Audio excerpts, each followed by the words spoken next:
Episode 7. Survivors of the Cataclysm. Survivors. The Harfoots confront evil. Fuck. During this storm between friendship and duty. Duty. Ada considers a new name. I wonder what the name would be. Here we go. Hi, welcome back to the Rings of Browning, where the key to success is to look your best, no matter what. I think I'm gonna be safe. She's a bitch! Hi, my name is Nacho, welcome back to the channel. The one thing that I can say for certain is that this episode has been the worst one yet. And that's saying something. I was physically in pain after this. Every little ounce of coolness that we got in the last episode came at a cost, and it was paid in full, in dread, by everything we got in this episode. So join me in my suffering, let's get into it. Okay, here we go. We open in Cheeto Heaven, cause you remember that everyone died last episode. Oh wait, this Galera is kind of a bitch, isn't she? She wouldn't be here. We open in Hell, where after that mild pyroclastic cloud passed over, everyone begins gathering their bearings. Some mere mortals died, and we see Gal standing up in the Cheeto dust completely fine. No injuries, the armor is not even dented or burned. Nah, she breezed through that explosion like the absolute champ she is, and she begins calling in for the boys. She finds Theo instead, and they casually begin walking, ignoring everyone around them.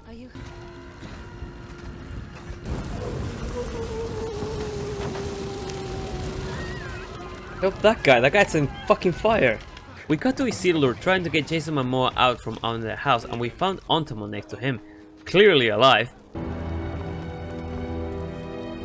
His eyes are moving, he's still alive! Or dead, I guess. Yes, very sad. Anyway. And with Muriel, they try to help some folk in the burning house. So Isildur bravely goes in and lifts a fucking pillar with his shoulder. Imagine the temperature of those logs. And as the queen goes in to help him, some ash hits her face, and then... Goodbye, Isildur.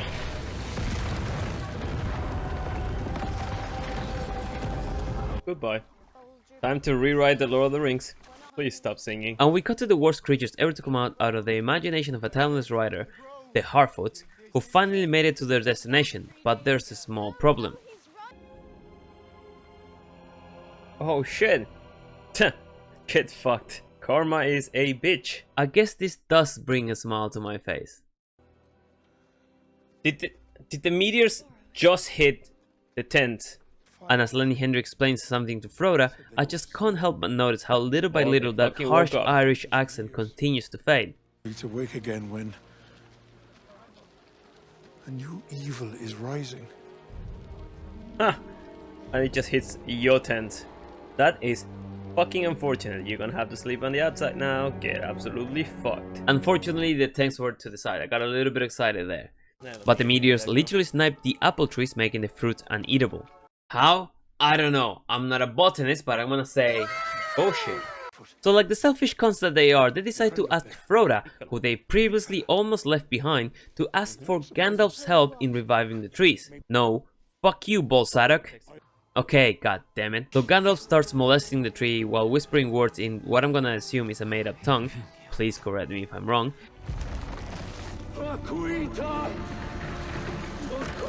And eventually drops a branch on little whomever. Fucking idiot. Who's fixing it? That's the third time he almost killed him. And something in me just couldn't take it anymore. I mean, hold on. I get the diversity casting, but fucking come on. This is Muriel and his dad all over. Maybe she's adopted. Maybe Froda's dad should start asking some questions. But we cut to Elrond pleading to King Durin for help in saving the elves from allegorical race wiping disease number 19. And two things that I take from this scene is how well played the character of Durin III actually is, and how 60 million per episode only rounded up to one coffer. This is the treasure room that we see in The Hobbit, and this is what Elrond comes to the dwarves with. One coffer? That's it? Is that the crown of Gil-galad? It took his crown away. So after hearing him, King Durin asks to speak to his son alone and tells him that despite Elrond being his friend, the life of the elves are no concern to the dwarves and they will not be helping them. And we cut to Disa blacksmithing, because of course she is. And she begins like the typical wife, talking absolute shit about Durin's dad, and straight up suggests to go behind the king's back and mine the mithril anyways. If we reopened the mine ourselves, prove to them there's a safe way to gather mithril, perhaps they'd make him listen. Perhaps we could force your father's hand. Or in more colloquial terms, treason. Elrond appears to say his goodbyes. Honestly, this guy has way too much free range to move around in this place, and he gives the mithril back to Durin. Why is there stains in his cape? Asking the real questions. But in his sadness, Durin makes an absolute nutty shot and slides the ore right next to the infected leaf, and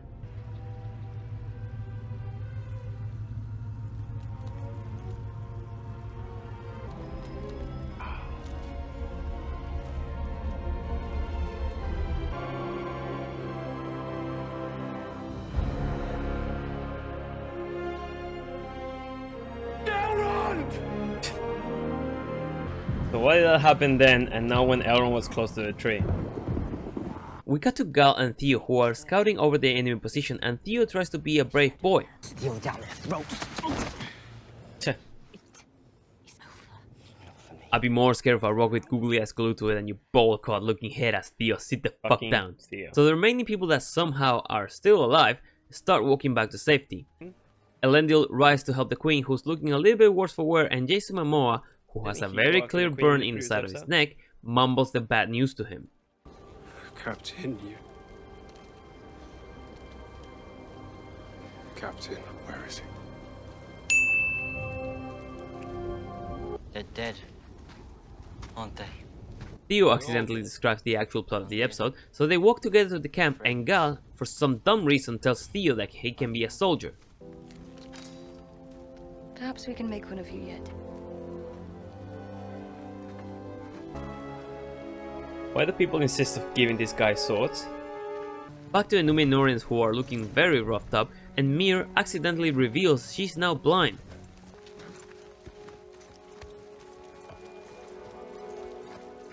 How much further until we're clear of this smoke? Oh shit. How long have we been clear of it? Nearly a mile. I see. No, you don't. Do you? Only grey. She can't say black. Man, who could have seen that coming? Certainly not Muriel. But she orders Elendil and Jason Momoa, who clearly has a huge burn on the side of his neck, to continue moving. And back to the boring bit of the season where Bald Sadok tells Gandalf to go back to his people, and we see a little sapling growing in the tree. But before he leaves, Frodo gives him one apple.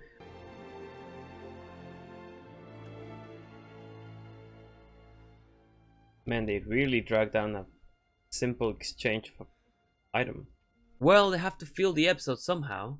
And we cut to Frodo sharpening a wheel. I'm just a Harfoot. I'm just a Harfoot and my life is so boring. That's all I'll ever be. And that's about as interesting as it gets. And now to the part that almost drives me into investing in therapy. So Theo and Gal are resting in a tree, and he asks if Gal ever lost anyone, to which he replies, My brother, Finrod. And my husband, fucking what?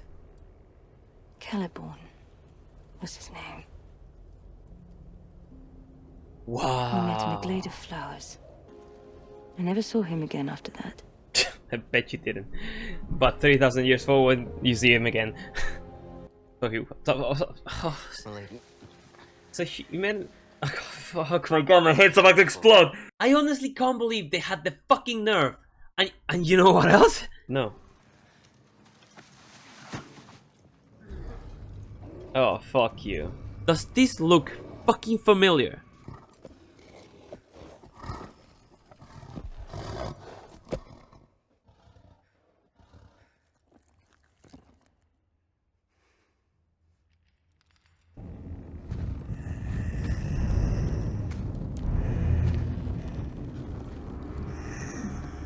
Holy shit, it's a carbon copy of the Fellowship of the Ring, man.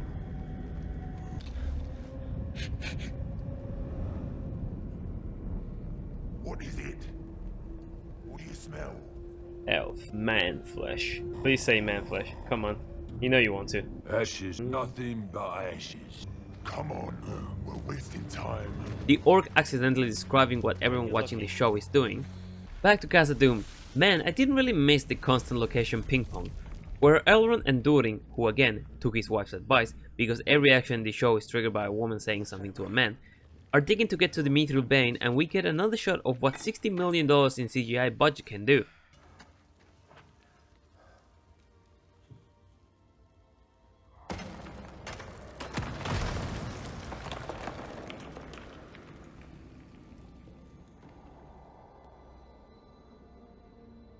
What? What just happened? What a perfect triangle he cut into the... Look at that shit. Fuck me, man. Oh, wow.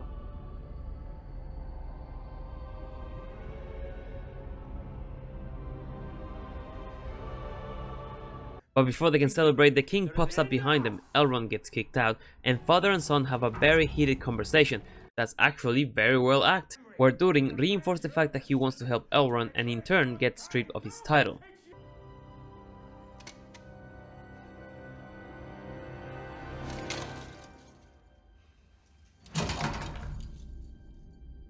And for the third fucking time, we're back to the Harfoots, who are now thriving on apples thanks to Gandalf's magic.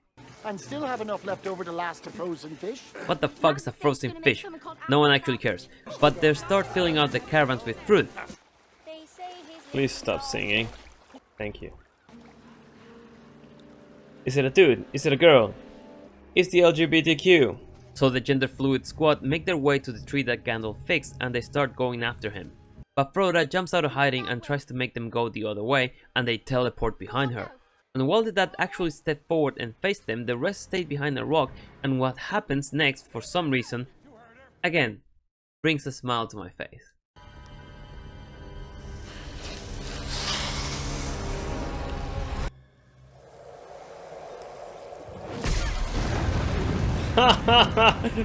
Get absolutely fucked.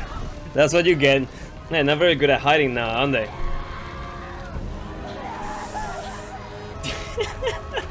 Oh, that's what you get for being a horrible written character. We made it to the Númenórean camp where Beric, the horse, is having a tantrum, and Elendil tries to calm him down, and Jason Momoa comes up and clearly is missing a huge burn on the side of his neck. Where is his neck burn? Did they forget to keep the makeup on him? His neck is cleared. What the fuck? Oh, fucking hell, $60 million, man. I should never have pulled the elf on board. Oh, come on. Fuck you, man. I should have left her in the sea. Yeah, probably.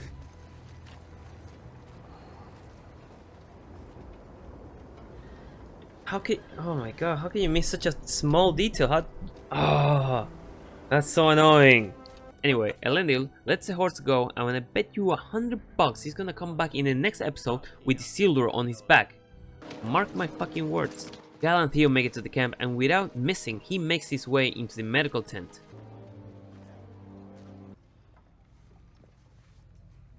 Why are you going there? How do you know that's a medical tent?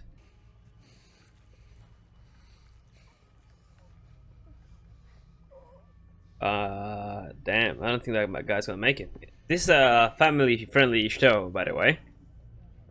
Very family-friendly. And I love how the show actually tries to build suspense about Browning being dead. Theo? Of course. Oh, she's looking great! Not looking like a volcano erupted in her face at all. Of course, Browning can clean up like the absolute best. And Arondir's there too, looking a little bit more ashy than her. That. Fuck me, man. Oh, hi, Galadriel. We got to the queen, who is not looking very well, or at all. Don't let people notice.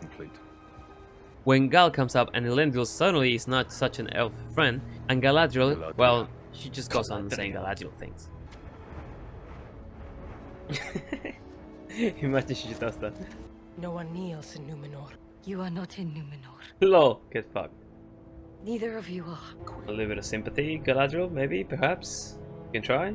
Let us put this land behind our sails. Very good, Morphin. Do not spend your pity on me, elf. Save it for our enemies. E.T.? For they do not know what they have begun. Perhaps you should have brought more men. For I, Miriel, Oh, here we go.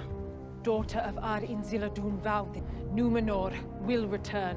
Dun, dun, tararan, dun, tararan, dun, taran. Then the elves will be ready. The elves should have been ready a while ago. Captain, He just left. What the fuck is going on? I honestly don't know. And we get a fourth serving of the fucking Harfoots. They are pushing it with this one.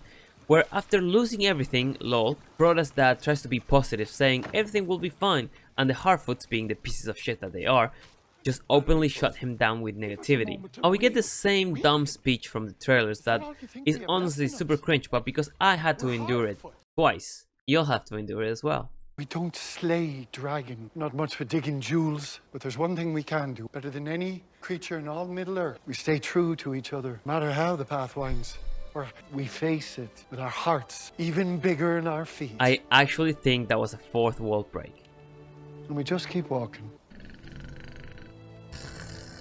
You were left behind two episodes ago. What the fuck do you mean? And his broken foot's looking really healthy now, isn't it? Female Frodo, after that heartfelt speech, decides to ditch everyone and go on an adventure. Nori, where are you going? To help my friend. But hold on, everyone is coming. Alone? She won't be alone. Jesus fucking Christ almighty God. Frodo and Sam. Folk behind, we're not leaving him. You girls aren't going anywhere. Not without me. Oh fucking hell. Okay, can we speed forward through this? Skip, You skip, sure about skip. this, Go? If a trail finder were to go with them? You know, Malva, just once, it would be grand if you weren't right all the time. It would be good if you I'll shut get up. provisions and I'm coming with you. Another example of how women hold the literal reins of every decision made in this show. But the Numenoreans live in one ship because you don't need that much with all of your army dead. And we get the next part of the plan for the gang. An old Numenorian colony by the mouth of the Anduin. Pelage, they called it. Then I will report to our High King. Face whatever awaits me. Should have done that first about before initiating the assault on the orcs. Your king. But wait, Halbrand is still alive. Barely. Oh shit, you don't look too good, my guy. Will not abandon these lands and condemn them to burn. Didn't want to come here in the first place, what do you mean? God, make up your fucking mind. I love ya, always have.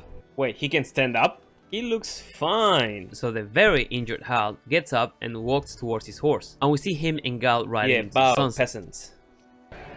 I'm glad they took the time to wash the white horse. Don't tell him to keep that. Don't tell him to keep that. Fuck! Soldier. Get a fucking haircut, Theo. Ay, ay, ay.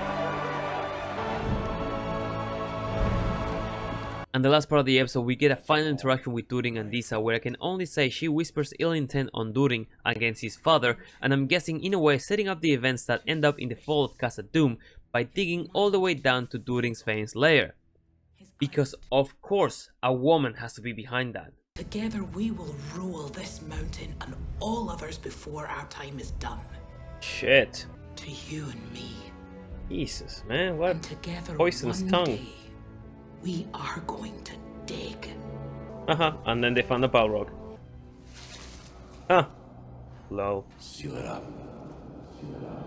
Seal it up. Oh, speaking of a Balrog.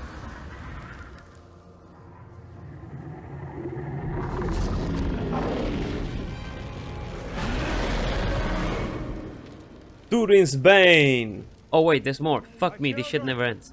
We got to Adar, and the dumbest, most stupidest part of the episode that gladly they left to the end of it. Cause I swear to fucking God that I'm on my absolute fucking limit. Waldrick just like... Adar tells the orcs to strip their covers as the sun is no longer an issue, and Waldrick, who is also alive, asks Adar a question. No, that is the name of a place that no longer exists. What shall we call it instead, Lord Father? Let me guess. Mordor. And that's Mount Doom's origin story. Oh, fuck you.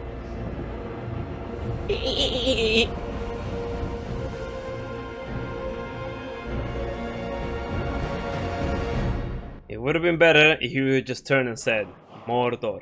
Fucking hell, man. This is the dumbest episode to date. Oh god, that was painful, man. That was fucking painful. You know, I thought I was gonna have a good day on Friday, but no joke, this fucking show contributed to me not having a good one. Everything that I said that I was absent in the last episode that made it somewhat good came back to this one and made it absolutely shit. all they're doing right now is painfully obvious. They're cleaning up loose ends to prepare for season 2, and that fucking pisses me off because that makes the entire season 1 an absolute waste of time. No one has any idea what they should do or where they're going, and things happen and the plot remains in the same fucking spot. What was the point of the Numenorians, the might of men in Arda, to come to Middle-earth to fight Sauron, just to lose all their army and then sail back?